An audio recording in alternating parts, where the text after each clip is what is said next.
नमस्कार दोस्तों, स्वागत है फिर से एक नई वीडियो में। दोस्तों, जैसा कि आप लोगों को पता होगा कि शाम का हमारा प्रैक्टिस सेट सॉल्व कराया जाता है, जिसमें से हमने 8 प्रैक्टिस सेट सॉल्व कर दिए हैं। आज 9वां प्रैक्टिस सेट है।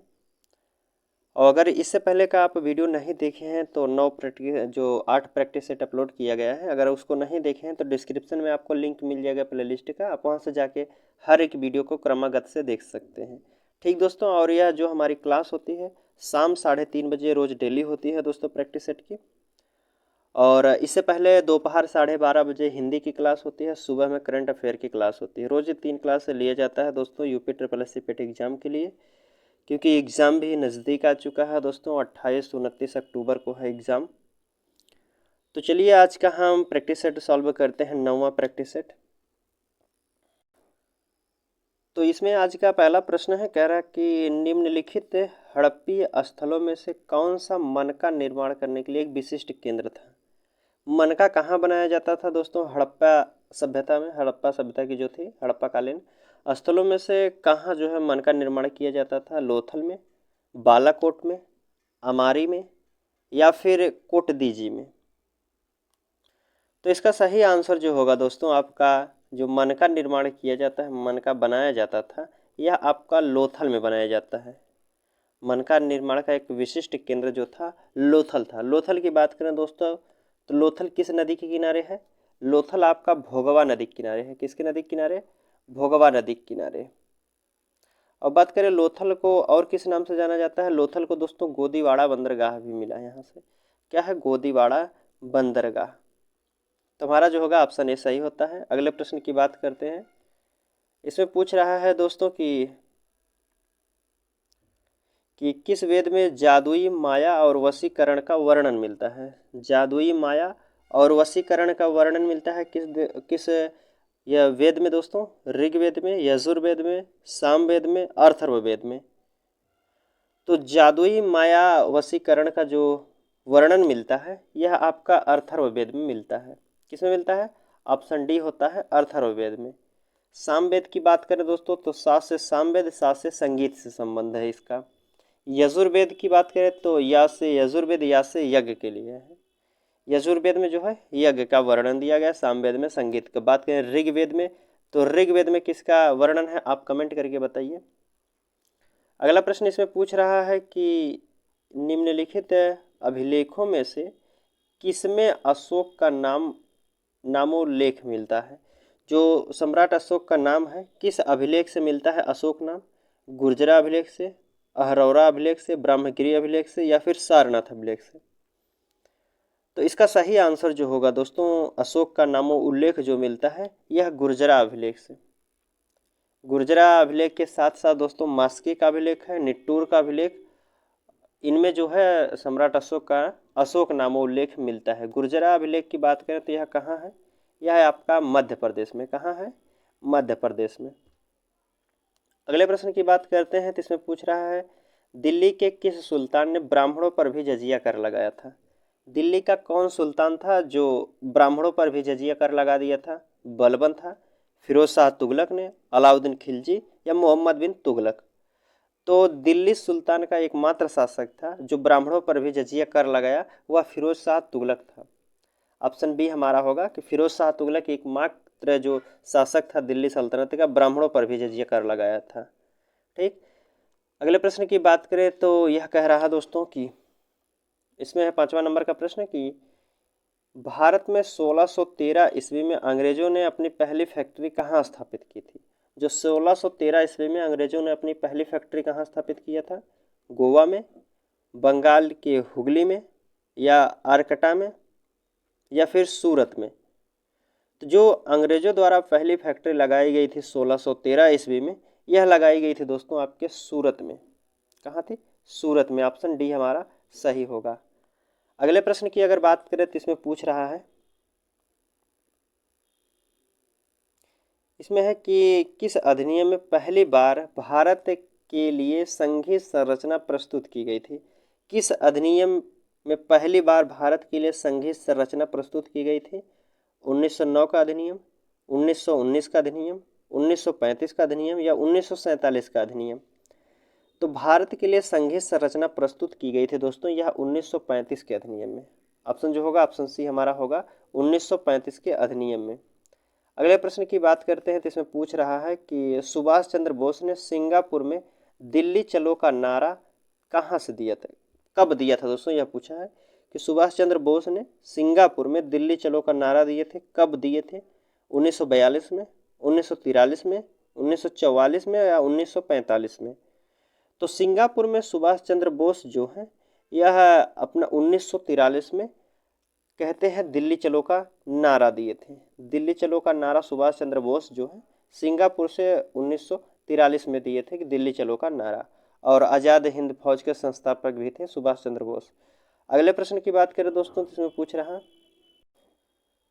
इसमें पूछ रहा है कि असहयोग आंदोलन 1920-22 को क्यों निलंबित किया गया था। क्या कारण था दोस्तों कि जो असहयोग आंदोलन 1920 में शुरू किया गया था और 22 में समाप्त करना पड़ गया था, क्या कारण था क्या दोस्तों। ऑप्शन आपके सामने है, गांधी जी की अस्वस्थता के कारण, या फिर हिंदू और मुसलमानों के बीच मतभेदों के कारण, नेतागणों के बीच मतभेदों के कारण, या चौरी चौरा में हुई हिंसक घटना के कारण। तो असहयोग आंदोलन को जो समाप्त किया गया था दोस्तों, यह किया गया था चौरी चौरा में हुई हिंसक घटना के बाद जो है 1922 में बारदोली कार्य समिति में जो है असहयोग आंदोलन को समाप्त कर दिया गया था। ऑप्शन डी हमारा सही होगा। अगले प्रश्न की बात करते हैं तो इसमें पूछ रहा है दोस्तों कि भारत में गर्म दली आंदोलन का पिता किसे कहा जाता है।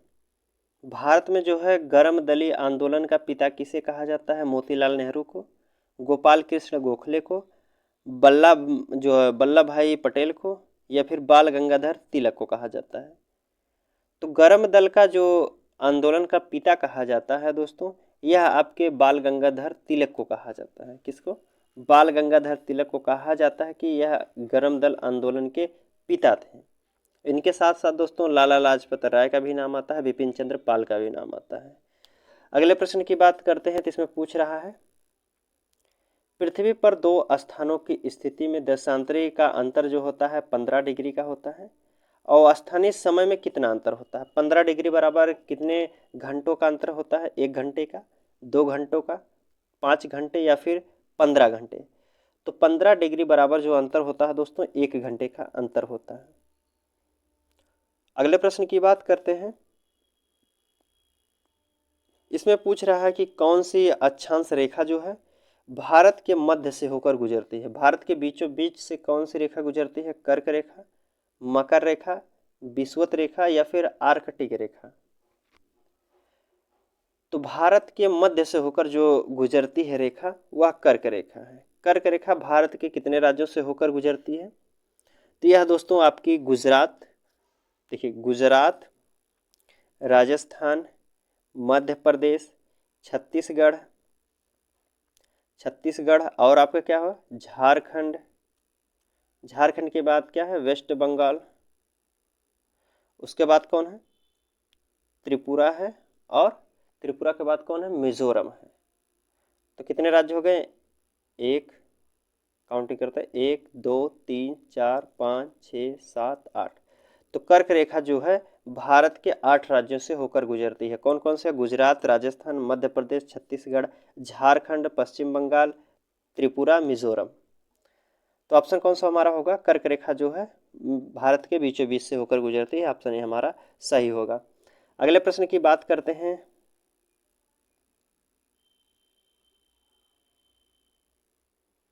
इसमें पूछ रहा है कि देखते हैं, इसमें कह रहा है कि माउंट एवरेस्ट पर चढ़ाई करने के लिए पर्वतारोहियों को जाने की आवश्यकता होती है। जो पर्वतारोहियों को जाने की आवश्यकता होती है किस देश में, म्यांमार में, अफगानिस्तान में, भूटान में, या फिर नेपाल में जाना पड़ता है। तो माउंट एवरेस्ट पर चढ़ाई करने के लिए पर्वतारोहियों को नेपाल जाने की आवश्यकता होती है। ऑप्शन जो होगा ऑप्शन डी हमारा सही होगा, नेपाल जाने की आवश्यकता पड़ती है। अगला प्रश्न इसमें पूछ रहा है कि भारत में दक्षिण भारत की नदियों में सबसे लंबी नदी कौन है। पूछा है दक्षिण भारत की नदियों में सबसे लंबी नदी कौन है, गोदावरी है, कृष्णा है, कावेरी है, नर्मदा है। तो दक्षिण भारत की सबसे लंबी नदी जो है दोस्तों गोदावरी है। गोदावरी, ऑप्शन ए हमारा सही होगा। इसकी लंबाई की बात करें दोस्तों तो 1465 किलोमीटर है। कितना है? 1465 किलोमीटर। अगले प्रश्न की बात कर लेते हैं तो इसमें पूछ रहा है कि भारत में न्यूनतम जनसंख्या वाला घनत्व वाला राज्य कौन सा है? पूछा है भारत में न्यूनतम जनसंख्या घनत्व वाला राज्य कौन है? केरल है, हरियाणा है, अरुणाचल प्रदेश, गोवा है। तो सबसे कम घनत्व जो वाला जनसंख्या वाला जो राज्य है यह आपका अरुणाचल प्रदेश है। कौन है? अरुणाचल प्रदेश। और सबसे अधिक की बात करें तो आपका यूपी है, उत्तर प्रदेश। अगले प्रश्न की बात करते हैं तो इसमें पूछ रहा है जिस बैंक दर पर आरबीआई को पैसा उधार देता है वह कौन सी बैंक होती है? बैंक किस दर पर आरबीआई को पैसा उधार देता है? बैंक दर पर, रेपो दर पर, रिजर्व रेपो दर पर या फिर ब्याज दर पर? तो बैंक द्वारा जो है बैंक जिस दर पर आरबीआई को पैसा देती है उसे रिजर्व रेपो दर कहते हैं। ऑप्शन सी होगा रिजर्व रेपो दर। अगले प्रश्न की बात करते हैं तो इसमें पूछ रहा है किसान क्रेडिट कार्ड किस वर्ष से आरंभ हुआ था? जो किसान क्रेडिट कार्ड है किस वर्ष से शुरू किया गया था? 1998 से, 1970 से, 1978 या 2008 से? तो किसान क्रेडिट कार्ड की बात करें दोस्तों तो यह प्रारंभ किया गया था आपका अगस्त 1998 से। क्या होगा? ऑप्शन ए हमारा होगा अगस्त 1998 में शुरू किया गया था किसान क्रेडिट कार्ड। अगला प्रश्न इसमें पूछ रहा है दोस्तों कि 18 नंबर का प्रश्न है 1991 में आर्थिक सुधार के पश्चात जो है अर्थव्यवस्था के बारे में कौन सा कथन सही है? 1991 अर्थव्यवस्था के पश्चात जो है कौन सा कथन सही कहा गया दोस्तों? अर्थव्यवस्था के सुधार में एफडीआई में वृद्धि हुई थी, ठीक। निजी क्षेत्र में योगदानों में वृद्धि हुई थी, यह भी बात सही है। अंतर्राष्ट्रीय कंपनियों का भारत में आगमन, हाँ यह भी सही है। 1991 में अंतर्राष्ट्रीय जो कंपनियां थी भारत में आई थी। और तो क्या हमारा आंसर होगा? ऑप्शन डी हमारा सही होगा। उपयुक्त बातें जो हैं सही कही गई हैं। क्या होगा? ऑप्शन डी हमारा सही होगा। अगले प्रश्न की बात करते हैं तो 19 नंबर का प्रश्न है दोस्तों, इसमें पूछ रहा है कि सार्वजनिक वितरण प्रणाली का लक्ष्य क्या था? जो सार्वजनिक वितरण प्रणाली का लक्ष्य क्या था दोस्तों? गरीबों को खाद्य सुरक्षा उपलब्ध कराना, या जमाखोरी एवं कालाबाजारी रोकना, या फिर जो है व्यापारियों द्वारा अधिक मूल्य लिए जाने से रोकना, या उपयुक्त सभी? तो इसका आंसर क्या होगा दोस्तों? इसका सही आंसर जो होगा सार्वजनिक वितरण प्रणाली का जो लक्ष्य है दोस्तों यह है गरीबों को खाद्य सुरक्षा उपलब्ध कराना। जो कौन सा होगा? ऑप्शन ए हमारा होगा गरीबों को खाद्य सुरक्षा उपलब्ध कराना दोस्तों। गरीबों को खाद्य सुरक्षा उपलब्ध कराना, ऑप्शन हमारा सही होगा। अगले प्रश्न की बात करते हैं तो 21 नंबर का प्रश्न है भारत में सबसे बड़ी जो है अपीलीय न्यायालय कौन सा है? भारत में सबसे बड़ी अपीलीय न्यायालय कौन सा है? उच्चतम न्यायालय है, उच्च न्यायालय है, या जिला न्यायालय है, उच्चतम न्यायालय है, या उपभोक्ता न्यायालय है? तो जो सबसे बड़ी अपीलीय न्यायालय है दोस्तों यह आपकी है उच्चतम न्यायालय। ऑप्शन सी हमारा होगा उच्चतम न्यायालय। अगले प्रश्न की बात करते हैं तो इसमें पूछा है मिलान करना है दोस्तों। जो संसदीय समिति दिया है उसका कार्य दिया है। प्रवर समिति का कार्य क्या था दोस्तों? तो प्रवर समिति का कार्य था दोस्तों यह वित्त की समीक्षा करना तथा परिवर्तन का सुझाव देना था।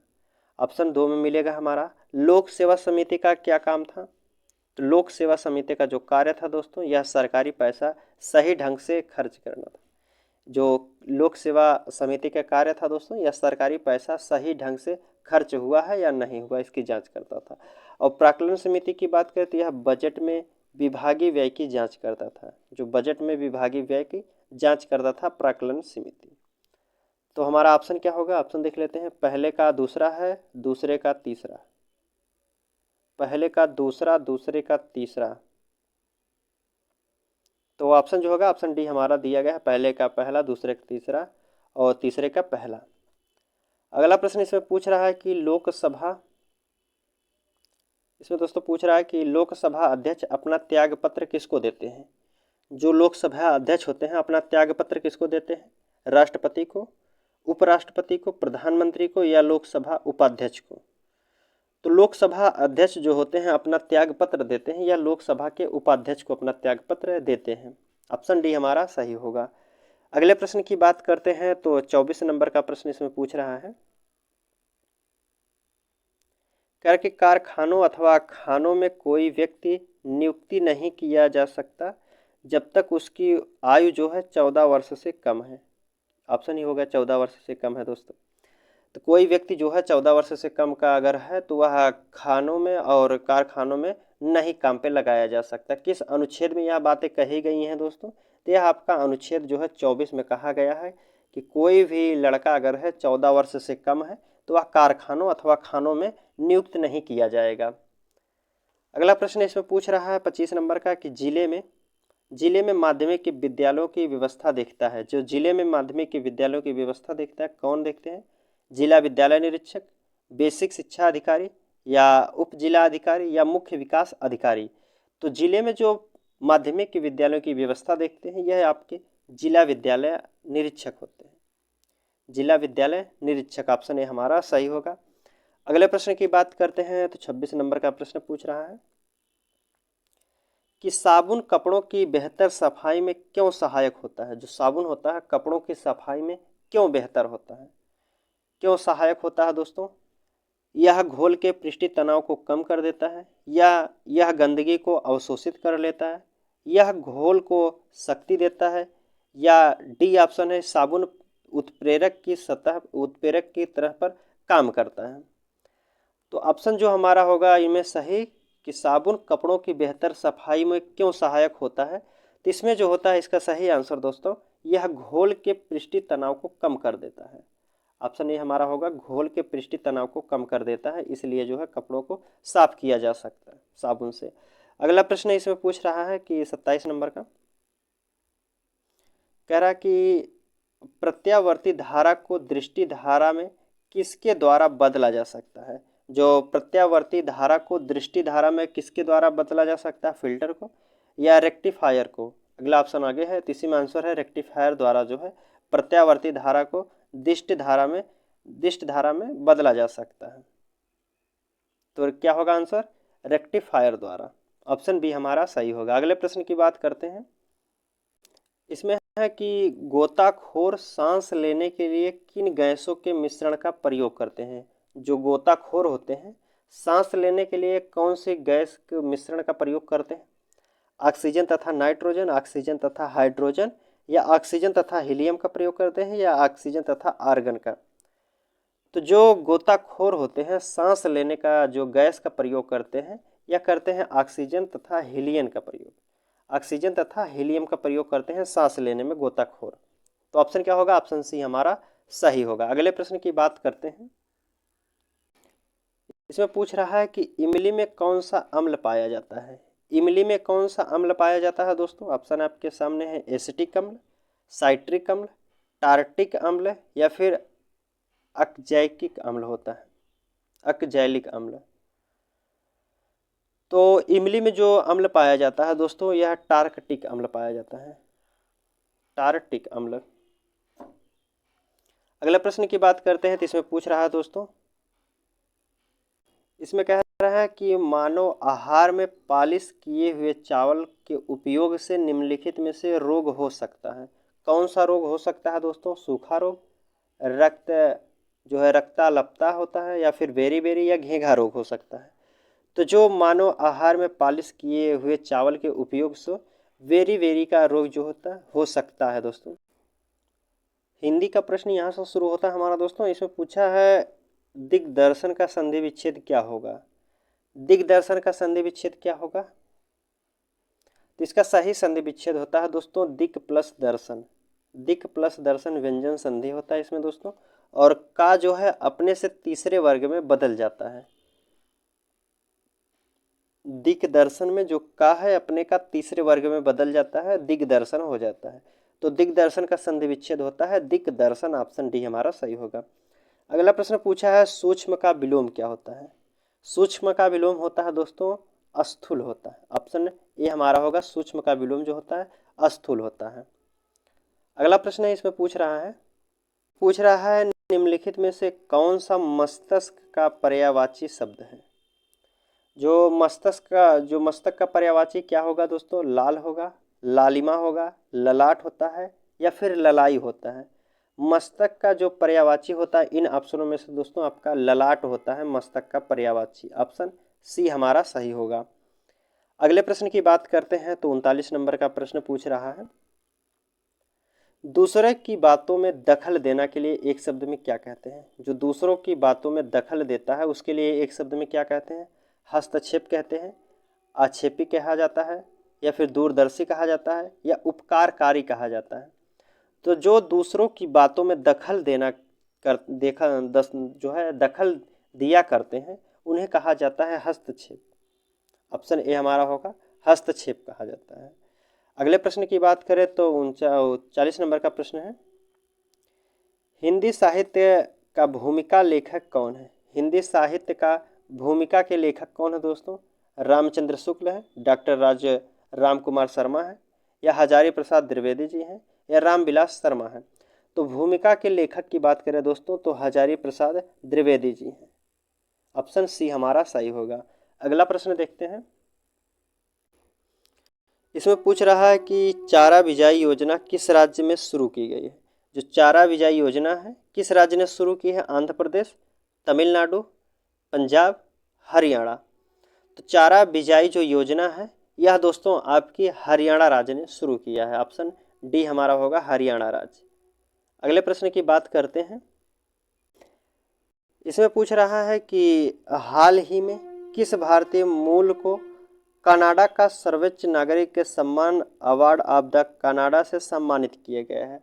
अवार्ड ऑफ द कनाडा से सम्मानित किसे किया गया है दोस्तों? ऑप्शन आपके सामने है, डॉक्टर प्रदीप मार्चेट को या फिर नवजीत सिंह ढिल्लो को या फिर डॉक्टर वेंकुटम अय्यर लक्ष्मणन को या फिर इनमें से सभी को। तो जो ऑर्डर ऑफ कनाडा से सम्मानित किया गया है यह उपयुक्त सभी को सम्मानित किया गया है। किसको? उपयुक्त सभी को। अगला प्रश्न इसमें पूछ रहा है दोस्तों 54 नंबर का, कि चर्चा में रहा ब्रांड इंडिया अभियान जो है किस मंत्रालय से संबंधित है? ब्रांड इंडिया अभियान जो है किस मंत्रालय से संबंधित है? रेल मंत्रालय से, रक्षा मंत्रालय या वाणिज्य उद्योग मंत्रालय या फिर स्वास्थ्य परिवार कल्याण मंत्रालय द्वारा। तो यह आपका जो संबंधित है ब्रांड इंडिया अभियान यह वाणिज्य एवं उद्योग मंत्रालय से संबंधित है। अगले प्रश्न की बात करते हैं तो 55 नंबर का प्रश्न पूछ रहा है कि हाल ही में किस राज्य ने भूमि अभिलेखों का जो कह रहा है कि किस राज्य सरकार ने भूमि अभिलेखों तक आसान पहुंच सुनिश्चित करने के लिए दिशांक ऐप विकसित किया है? दिशांक ऐप विकसित करने वाला राज्य है कौन है दोस्तों? राजस्थान है, कर्नाटक, हरियाणा, तमिलनाडु। तो यह आपका जो दिशांक ऐप विकसित कर दिया यह दोस्तों आपका है कर्नाटक राज्य है। ऑप्शन बी हमारा सही होगा, कर्नाटक राज्य। अगले प्रश्न की बात करते हैं तो इसमें पूछा है वर्तमान में किस राज्य का जो है मातृ मृत्यु अनुपात सबसे कम है? मातृ मृत्यु अनुपात सबसे कम है दोस्तों, यह आपका जो होगा केरल राज्य का। अगला प्रश्न इसमें पूछ रहा है कि किस राज्य ने 100% आबादी को कोविड की पहली डोज